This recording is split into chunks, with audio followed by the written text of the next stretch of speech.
I arrived in Auckland on the boat in June, I think it was, and it was cold. It was cold, whether it was cold because I was nervous or whether it was cold because it really was cold and damp, I don't recall. I was actually met by somebody whom I had known as a senior tutor at Manchester Royal, because my uncle had worked with that firm, and her husband was there in the area, in the Auckland area. Her name was Joan Leach, and I have no idea where she got to or whatever happened, but I do remember she was Joan Leach. And one of the fascinating things I remember about her, she came up to Auckland, she picked me up from the boat, and I spent the rest of the day with her when we finally got boats and got our luggage organised, was that she was carrying very closely in her pocket, or inside pocket, what she said afterwards was £800. I'd never heard of anybody possessing or having £800 in their possession. But apparently she was wanting to transfer it. She and her husband had gone down to Hamilton somewhere or other, and she wanted this money for a house or something, and she had this £800 which was going to cost her money to transfer. So she'd gone up to the bank and she got this £800 in her pocket. And there she was with it. I was more terrified for her than anything else. However, overnight train down to Wellington. Time in Wellington, an overnight ferry from Wellington to Christchurch, or Littleton, shall we say. You didn't go across on the ferry to Picton in those days. And at that stage, I was having to pay my own way. I'd arrived in New Zealand with £36. That was all the money. That was all the money I possessed. And in Auckland, I'd had to buy my own ticket to get myself down on the train.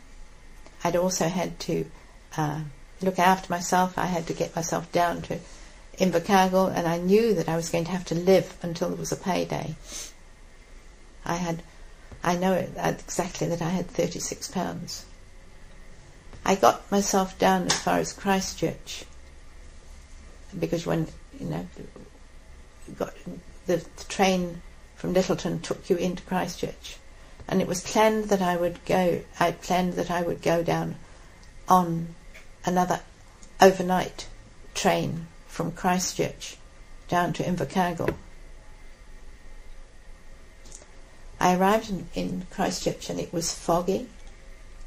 It was bitterly, bitterly cold, and of course I had no money. And I also remember that I didn't know that one went to the plunket rooms to go to the toilet.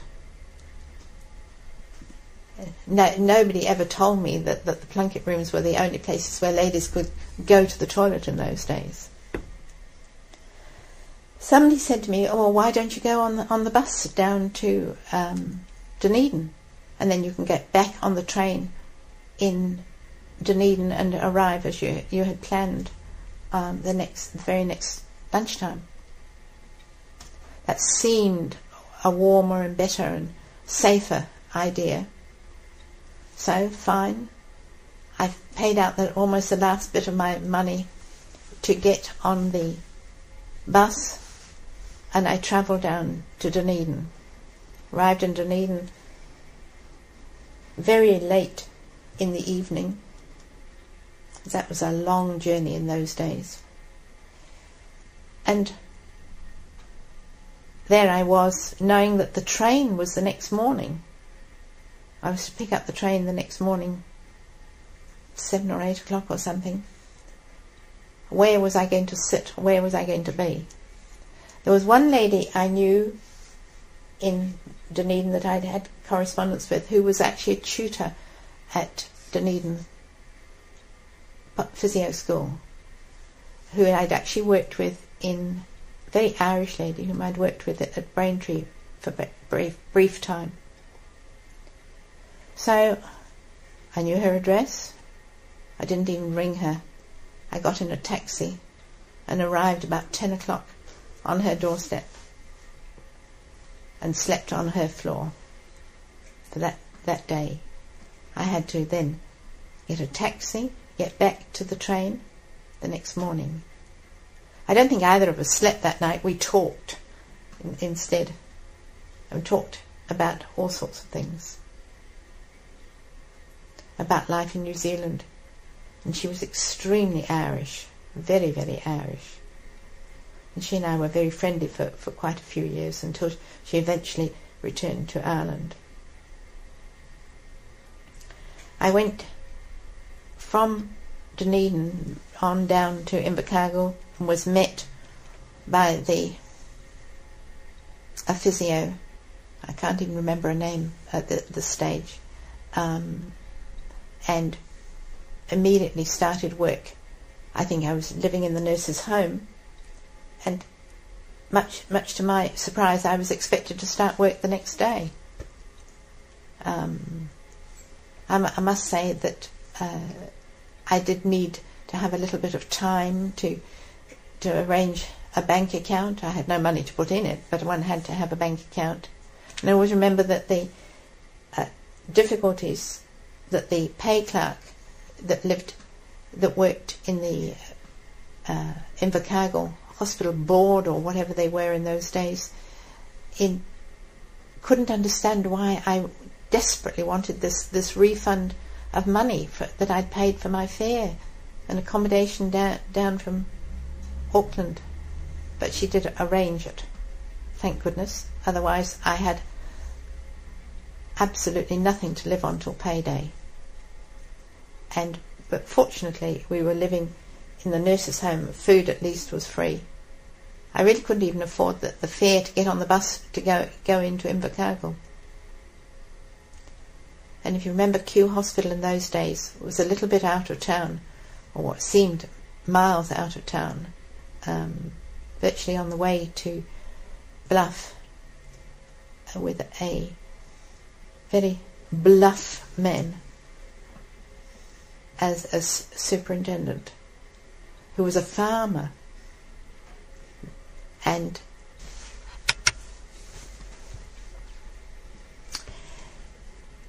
Invercargill Hospital, Kew Hospital, had a small department, or what was considered quite a big department for that area.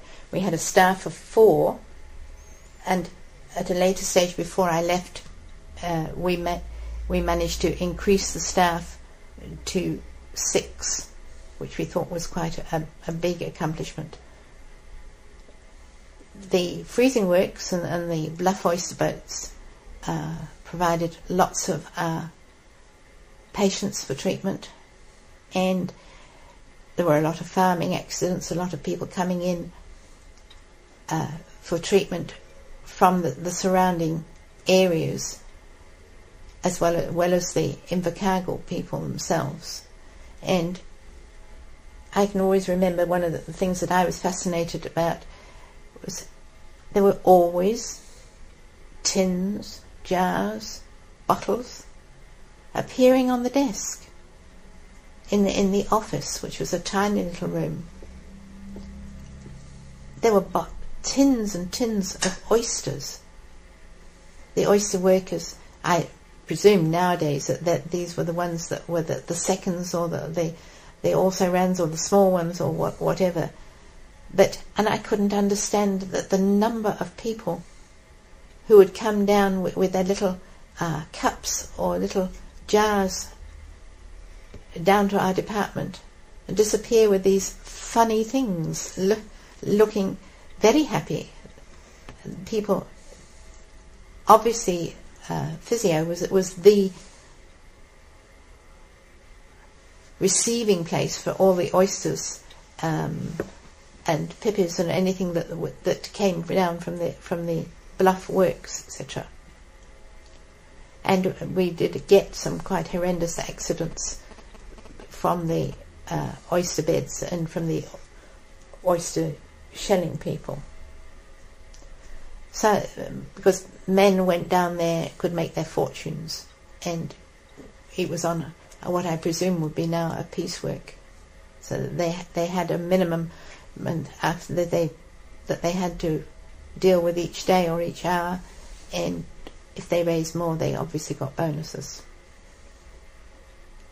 We had the Borstal boys coming in for treatment, and they were always fighting, and putting them behind curtains for treatment for then sore knees or their sore backs or their sore head that they'd bumped was really a total waste of time, because they would set up singing and larricking around with the wardens just sitting outside in the waiting room, hopefully that there wasn't any way that they could escape, etc. They didn't sit or supervise them at the time.